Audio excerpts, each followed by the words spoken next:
전능하사 천지를 만드신 하나님 아버지를 내가 믿사오며 그 외아들 우리 주 예수 그리스도를 믿사오니 이는 성령으로 잉태하사 동정녀 마리아에게 나시고 본디오 빌라도에게 고난을 받으사 십자가에 못 박혀 죽으시고 장사한 지 사흘 만에 죽은 자 가운데서 다시 살아나시며 하늘에 오르사 전능하신 하나님 편에 앉아 계시다가 저리로서 산자와 죽은 자를 심판하러 오시리라.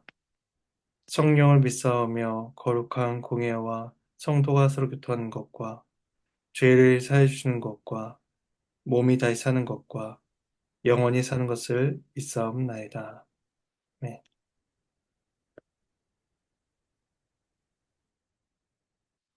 네, 함께 찬송가 540장 찬송하시겠습니다. 540장 1절과 4절을 찬송하겠습니다. 주의 음성을 내가 들으니 사랑한단 말일세. 믿는 마음으로 주께 가오니 나를 영접하소서. 내가 매일 십자가 앞에 더 가까이 가오니 구세주의 흘린 보배 피로써 나를 정케 하소서. 우리 구주의 넓은 사랑을 증량할 자 없으며 주가 주시는 참된 기쁨도 헤아릴 수 없도다. 내가 매일 십자가 앞에 더 가까이 가오니 구세주의 흘린 보배 피로써 나를 정케 하소서. 아멘.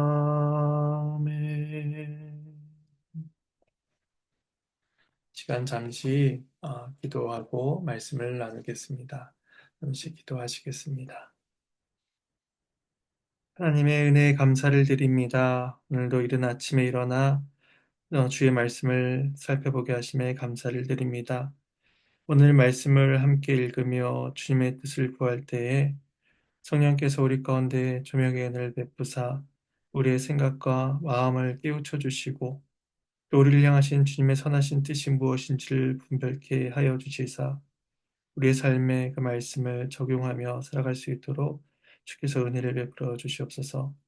하나님의 은혜에 감사를 드리옵고 이 모든 말씀 예수님의 이름으로 기도합니다.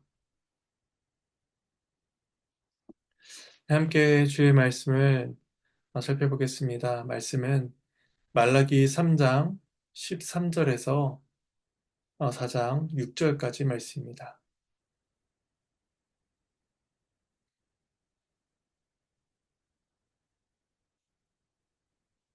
말라기 3장 13절에서 4장 6절까지 말씀입니다. 이 말씀을 나누겠습니다. 여호와의 날이 임할 때에 악인은 심판을 받을 것이며 의인은 하나님의 의에 따라서 인정과 구원을 받게 될 것입니다. 오늘 말씀은 하나님을 대적하는 악인들과 또 경건한 자들에 대한 말씀이 주어지고 있습니다. 먼저 13절에서 15절은 하나님을 대적한 자들에 대한 심판과 경고의 말씀이 주어집니다. 말씀을 봉독하겠습니다. 여호와가 이르노라 너희가 완악한 말로 나를 대적하고도 이르기를 우리가 무슨 말로 주를 대적하였나이까 하는도다. 이는 너희가 말하기를 하나님을 섬기는 것이 헛되니 만군의 여호와 앞에서 그 명령을 지키며 슬프게 행하는 것이 무엇이 유익하리요. 지금 우리는 교만한 자가 복되다 하며 악을 행한 자가 번성하며 하나님을 시험한 자가 화를 면한다 하노라 함이라. 하나님께서는 이스라엘이 하나님을 거슬러 완악한 말을 서슴지 않았음을 지적하십니다. 그들은 말하기를 우리가 하나님을 대적해서 무슨 말을 하였나이까? 라고 하면서 하나님의 말씀에 반박하고 또 하나님을 대항하듯이 그렇게 대꾸합니다. 이러한 이스라엘의 태도는 알면서도 자신들이 하나님을 대적했다라는 것을 알면서도 시치미를 떼면서 이렇게 대답하는 것일 수도 있고 혹은 이제까지 자기들이 행한 그 태도와 행위가 죄라는 것을 전혀 분별하지 못하고 있었던 것일 수도 있습니다. 하나님께서는 그들이 말한 그러한 모든 부정한 언행들을 이제 지적하십니다. 첫 번째는 그들이 말하길 하나님을 섬기는 것이 헛되다라고 말하는 것입니다. 섬기다는 이 말은 예배와 성전 봉사, 율법에 순종하는 것들을 모두 포함합니다. 그들은 자신들의 섬김이 외식적이다라는 것은 간과한 채 하나님 앞에서 행한 모든 일들이 헛되다, 공허하다, 마치 우상들을 섬기는 것처럼 다 사라지는 것처럼 아무것도 아니다라고 그렇게 말하고 있었습니다. 두 번째로 그들은 여호와의 명령을 지키며 슬프게 행하는 것이 무슨 유익이 있겠느냐라고 말합니다. 슬프게 행하는 것은 금식하고 통곡하는 그런 의식을 의미합니다. 자신들의 죄를 회개하며 하나님의 긍휼을 구하는 애통하는 심령으로 주 앞에 나가야 하고만 그들은 하나님의 관심을 끌기 위한 용도로서 애통하며 금식하고 슬퍼하니 하나님께서는 그들의 예배를 배척하셨습니다. 이들의 또한 말하기를 유익에 대해서 유익이 없다라고 이야기하는데 악인들이 말하는 이 유익은 이득을 추구하는 그러한 결과를 이야기합니다. 그들은 자신들의 탐욕을 채우기 위해서 급급했으며 계명을 지키는 데에 참된 진실된 마음으로 행하지 않았습니다. 그러면서 말을 하기를 그런 것들이 다 유익이 없다. 이를 행하는 것이 무익하다라고 하면서 외면했던 것입니다. 또 세 번째로 그들은 교만한 자가 복되고 악을 행한 자가 번성하며 하나님을 시험하는 자가 화를 면한다. 라고 그렇게 말을 합니다. 이런 말을 내뱉는 그들의 완악함은 단순히 그들이 성격적으로 오만하다라는 것을 보여주는 것이 아니라 그들이 하나님의 율법을 의도적으로 무시하며 조롱하고 또 하나님을 향해 주제넘게 말하는 그런 태도를 보여줍니다. 그들은 정의를 실현하는 하나님은 존재하지 않는다 라고 하면서 하나님의 존재 자체를 부정합니다. 실제 하나님께서는 15절까지 악인들이 했던 말들을 지적하시며 그들에 대한 심판이 있을 것임을 말씀합니다. 이어진 16절에 18절에서는 의인들, 여호와를 경외한 자들에 대한 약속을 말씀하십니다. 말씀을 봉독하겠습니다. 그때 여호와를 경외한 자들이 피차에 말하매 여호와께서 그것을 분명히 들으시고 여호와를 경외한 자와 그 이름을 존중히 여기는 자를 위하여 여호와 앞에 있는 기념책에 기록하셨느니라. 만군의 여호와가 이르노라. 나는 내가 정한 날에 그들을 나의 특별한 소유로 삼을 것이요 또 사람이 자기를 섬기는 아들을 아낀같이 내가 그들을 아끼리니 그때 너희가 돌아와서 의인과 악인을 분별하고 하나님을 섬기는 자와 섬기지 아니한 자를 분별하리라. 16절은 여호와를 경외한 자들의 성도 간의 대화로 시작이 됩니다. 그들이 무슨 대화를 나누는지에 대해서는 내용 자체에는 언급이 없습니다. 그러나 문맥을 통해 볼 때에 앞에 악인들의 말과 정반대의 내용을 이야기했음을 짐작해 볼 수가 있습니다. 악인들을 섬기며 하나님을 섬기며 사는 것이 헛되다 라고 그렇게 악한 말로 하나님을 대적하는 그런 자들도 있었다면 반대로 하나님을 경외하며 그 이름을 존중히 여기며 경건한 말들을 하는 자들도 있었다는 것입니다. 경건한 자들은 서로 위로하고 격려하면서 하나님의 정의로우심에 대해 이야기하고 구원의 확신 속에서 승리를 소망했을 것입니다. 신명기 10장 12절에서는 하나님께서 원하시는 경외가 무엇인지를 잘 보여줍니다. 제 말씀을 읽어드리겠습니다. 이스라엘아, 내 하나님 여호와께서 내게 요구하시는 것이 무엇이냐? 곧 내 하나님 여호와를 경외하여 그의 모든 도를 행하고 그를 사랑하며 마음을 다하고 뜻을 다하여 내 하나님 여호와를 섬기고. 처럼 성경이 말씀하는 그러한 경외, 하나님을 사랑하는 것, 이것 역시를 우리 또한 기억하면서 하나님이 원하시는 경외함을 우리의 삶에서 드러내야 할 것입니다. 그러기 위해서 말씀의 교훈을 따라가고 또 하나님의 이름을 존중히 여기며 마음과 뜻을 다하여 하나님을 사랑하고 섬겨야 하는 것입니다. 16절에서 하나님께서는 그들의 이름을 여호와 앞에 있는 기념책에 기록하셨다라고 말씀합니다. 이 하나님의 책에 이름이 기록된다라는 것은 성경에서 곳곳에서 나타나고 있는데 출애굽기 32장 32절 또 시편 69편 28절 요한계시록 3장 5절 등에서 나타나고 있습니다. 이 책에 기록되는 자들, 이름이 기록되는 자들은 그리스도의 보혈을 믿는 자들, 구원을 받는 자들만이 그 책에 이름이 기록될 것입니다. 하나님께서는 그러한 자들을 특별한 소유로 삼고 아끼시겠다라고 말씀해 주십니다. 특별한 소유로 번역된 이 단어는 출애굽한 이후에 시내산에서 하나님께서 이스라엘과 언약을 맺으실 때에 이스라엘 모든 민족 중에서 자신의 소유로 삼겠다라고 말씀을 하십니다. 그때 자신의 소유로 삼는다라고 할 때에 처음 언급된 표현입니다. 그래서 이 단어는 대부분 하나님께서 이스라엘을 자신의 언약 백성으로 삼는 것을 말씀하실 때에 이 소유, 특별한 것이라는 단어가 사용되고 있습니다. 예외적으로 역대상과 전도서에서 금과 은 같은 보물을 지칭할 때 이것이 사용되기도 하는데 어쨌든 이러한 성경의 용례를 생각할 때에 하나님께서 이스라엘을 매우 귀히 여기신다라는 것을 우리는 생각해 볼 수가 있습니다. 그 또한 하나님께서는 말씀하시기를 아버지가 아들을 아끼듯이 자신을 섬긴 자들을 아끼시겠다라고 약속해 주십니다. 이것은 단순히 혈통상의 이스라엘이 아니라 온 열방 중에서 하나님을 경외한 자들에게 동일하게 주어지고 있는 약속의 말씀입니다. 그러므로 지금 우리 역시도 이 하나님의 사랑을 받고 있음을 우리는 기억해야 하는 것입니다.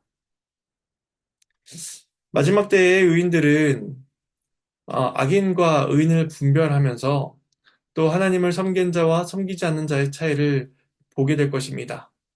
그리고 그 사이를 분별하게 될 것입니다. 의인과 악인이 살아가고 있는 이 현재에는 이 두 부류 간의 차이가 크게 드러나질 않습니다. 때때로 악인은 형통하며 의인은 형통하지 못한 경우도 있고 또 외식적으로 섬기는 자도 있고 또 드러내어 하나님을 섬기지 못하는 의인도 있기 때문입니다. 하지만 여호와의 날이 임할 그때에 의인과 악인의 차이를 그 경건한 자들이 분별하게 될 것이다. 그 일들을 목도하게 될 것이다. 라고 말씀해 주십니다. 그래서 이어지는 말라기 4장 1절에서 3절은 그 의인과 악인이 마지막 때에 겪게 될 그 차이가 무엇인지를 보여주십니다. 말씀을 봉독하겠습니다. 만군의 여호와가 이르노라 보라 용광로 불같은 날이 이르리니 교만한 자와 악을 행한 자는 다 지푸라기 같을 것이라. 그 이르는 날에 그들을 살라 그 뿌리와 가지를 남기지 아니할 것이로되 내 이름을 경외한 너희에게는 공의로운 해가 떠올라서 치료하는 광선을 비추리니 너희가 나가서 외양간에서 나온 송아지같이 뛰리라. 또 너희가 악인을 밟을 것이니 그들이 내가 정한 날에 너희 발바닥 밑에 재와 같으리라. 만군의 여호와의 말이니라.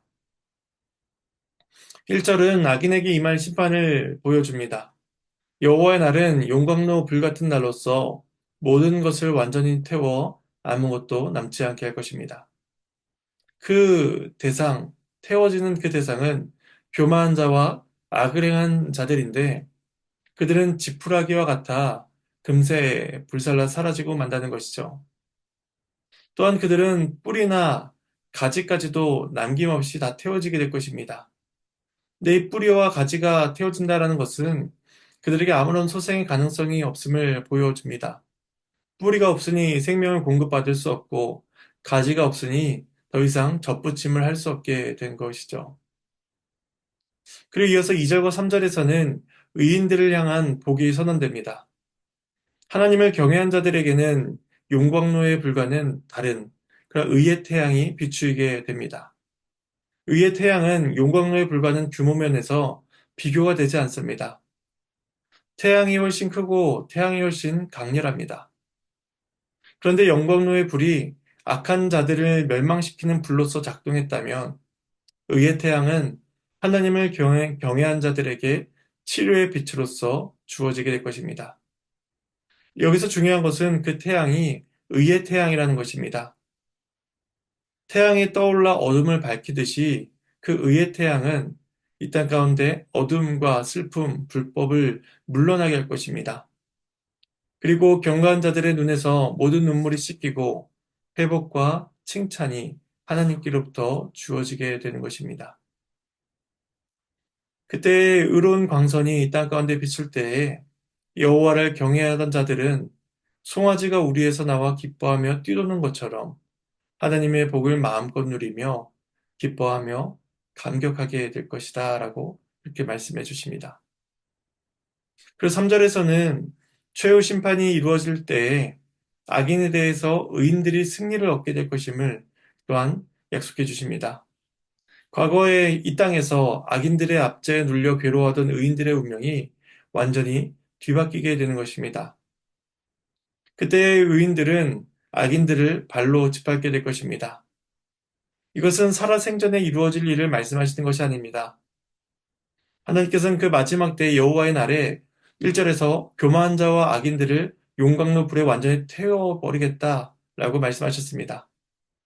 그리고 이 과정에 생긴 불타고 남은 재와 같은 그런 악인들을 의인들이 짓밟게 되는 것이죠. 이 모습은 승리의 기쁨을 만끽하는 군사들의 모습을 보여줍니다. 경건한 자들은 마지막 날에 하나님께서 그들에게 주신 그 승리의 기쁨을 누리며 하나님을 찬양하게 될 것입니다. 이렇게 3절까지 의인과 악인에 대해서 그 결과까지 말씀하신 하나님께서는 마지막 4절과 6절에서 이제 말라기서의 결론이자 또 구약 성경의 결론이다라고 하는 말씀을 우리에게 주고 계십니다. 마지막 단락을 봉독하겠습니다. 너희는 내가 호렙에서 온 이스라엘을 위하여 내 종 모세에게 명령한 법, 곧 율례와 법도를 기억하라. 보라, 여호와의 크고 두려운 날이 이르기 전에 내가 선자 엘리야를 너희에게 보내리니 그가 아버지의 마음을 자녀에게로 돌이키게 하고 자녀들의 마음을 그들의 아버지에게로 돌이키게 하리라. 돌이키지 아니하면 두렵건대 내가 와서 저주로 그 땅을 칠까 하노라 하시니라. 하나님의 말씀입니다. 하나님께 감사합니다. 이 마지막 결론에서 두 가지 말씀을 주십니다. 첫 번째는 모세가 명령한 법을 기억하라는 것입니다. 기억하라는 이 말은 단순히 잊지 말라 그런 뜻이 아니라 말씀을 듣고 실천하는 일을 포함합니다. 물론 기억하는 것 자체가 과거에 베풀어진 일을 현재와 연결짓는 중요한 행위이기 때문에 기억하는 일은 매우 중요합니다. 하지만 하나님이 주신 명령을 지키지 않고 나와 관계없는 것으로 여긴다면 아무리 많은 기억을 하고 아무리 많은 생각을 하더라도 소용이 없음을 우리는 기억해야 할 것입니다. 우리는 그러므로 하나님의 말씀을 늘 상고하면서 그 말씀을 지켜 순종할 수 있도록 했어야 합니다. 두 번째 말씀은 여호와의 날이 이르기 전에 선지자 엘리야를 보내주시겠다라고 말씀해 주십니다. 여호와의 날은 크고 두려운 날입니다. 요엘서 2장 31절에서는 여호와의 크고 두려운 날이 이르기 전에 해가 어두워지고 달이 핏빛같이 변하게 된다 라고 말씀하면서 심판의 두려움을 강조해 주고 계십니다. 근데 오늘 본문에서는 그 크고 두려운 날이 이르기 전에 선자 엘리야를 보내주시겠다라고 말씀해 주고 있는 것입니다. 하나님이 보내시는 그 엘리야는 아버지의 마음을 자녀들에게, 자녀들의 마음을 아버지에게 돌이키게 할 것입니다. 이때 아버지는 복수형으로 사용되어서 하나님이 아니라 그들의 조상들, 이스라엘의 조상들을 가리키고 있습니다. 아브라함과 이삭과 야곱과 같은 그들의 선조들, 그들은 하나님의 언약을 신실하게 믿고 신뢰하였지만 그 후손들은 그 조상들을 전혀 닮지 않는 그런 패역한 삶을 살아간 것입니다. 그 하나님을 향한 조상들의 마음과 후손들의 마음이 전혀 달랐던 것인죠. 그러므로 여기에서 아버지와 자녀들의 마음을 돌이킨다라는 것은 경건한 조상들이 가졌던 신앙으로서 이스라엘이 후손들의 마음이 회복된다라는 것을 보여주는 말씀입니다. 하나님께서 호렙산에서 주신 계명을 통해서 또 선제를 통해서 이스라엘이 하나님과의 올바른 관계로 돌아올 수 있도록 애쓰시며 계속해서 권면하고 가르치십니다. 하나님께서 이토록 여러 가지 방법으로서 백성들을 부르시는데도 돌이키지 않는다면 그 땅에는 하나님의 저주가 임하게 될 것입니다. 이제 말씀을 정리하겠습니다. 하나님께서는 용광로 불같은 심판의 날을 준비하고 계십니다. 그날에는 악한 자들을 불쏘시개로 만들어 흔적도 없이 소멸시키실 것이고 의인들에게는 생명의 은총을 베푸실 것입니다. 지금 우리에게는 의의 생명이 기다리고 있음을 기억하면서 악인들이 흥황하는 이 시대 속에서 하나님을 경외한 자로 살아갈 수 있도록 우리의 마음을 붙들고 애써야 할 것입니다. 하나님께서 경거한 자들의 말과 행실을 기억하고 듣고 계십니다. 또한 우리들을 특별한 보물로 삼으시며 가장 아끼는 자녀로서 우리를 아끼고 계십니다. 그러므로 우리는 이 땅 가운데 하나님의 특별한 소유로서 승리를 경험할 수 있도록 주의 은혜를 부여할 것입니다. 이제 주님께서 가르쳐 주신 기도로 마치도록 하겠습니다. 함께 주님께서 가르쳐 주신 기도 하시겠습니다. 하늘에 계신 우리 아버지여 이름이 거룩히 여김을 받으시오며 나라가 임하시오며 뜻이 하늘에서 이루어진 것 같이 땅에서도 이루어지이다. 오늘 우리에게 일용할 양식을 주시옵고 우리가 우리에게 죄진 자를 사해 준 것 같이 우리의 죄를 사해 주시옵고 우리를 시험에 들게 하지 마시옵고 다만 악에서 구하시옵소서. 나라와 권세와 영광이 아버지께 영원히 있사옵나이다. 아멘.